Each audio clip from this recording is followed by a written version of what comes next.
नमस्कार शेतकरी मित्रांनो, आज आपण महाराष्ट्रातील पावसाच्या अंदाजावर आधारित माहिती घेणार आहोत। शेतकरी मित्रांनो, सध्या पाऊस खूप जास्त वाढलेला आहे आणि प्रत्येक ठिकाणी अवकाळी पावसाची लक्षणे आहेत आणि प्रत्येक ठिकाणी अवकाळी पाऊस पडत आहे।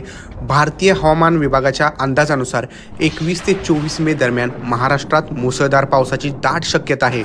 अरबी समुद्रात तयार होणाऱ्या चक्रीवादळामुळे हे हवामानात बदल घडत आहेत।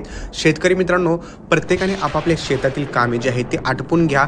जसा वेळ घावेल तशी कामे करा, कारण हा पाऊस जो आहे तो कंटिन्यू पडतच राहणार आहे। त्यामुळे मित्रांनो, तुम्ही गोष्ट लक्षात घ्या, तुम्ही जे आहे ते तुमच्या मोकळ्या वेळामध्ये जसा पाऊस उघडेल तशी तुम्ही शेतातील कामे करून घ्यायची आहेत। महाराष्ट्रातील कोणत्या जिल्ह्यामध्ये पाऊस पडणार आहे हे आपण आजच्या व्हिडिओमध्ये बघणार आहोत। कोकण विभागामध्ये जर बघायला गेलं तर मुंबई, ठाणे, रायगड, रत्नागिरी आणि सिंधुदुर्ग या जिल्ह्यांमध्ये मुसळधार पावसाची शक्यता हवामान खात्याने वर्तवली आहे।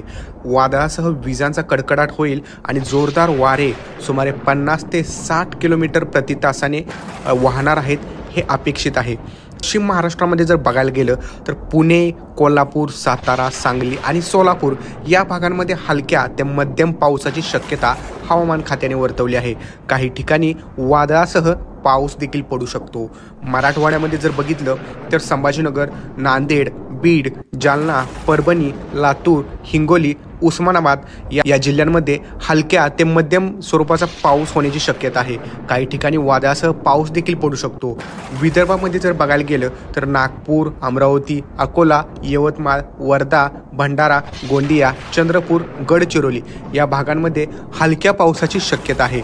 सोबतच काही ठिकाणी वादळासह पाऊस देखील पडू शकतो। आता शेतकऱ्यांसाठी महत्त्वाची सूचना आहे, तर शेतकरी मित्रांनो, ही सूचना तुम्ही सगळ्यांनी तंतोतंत पाळायची आहे।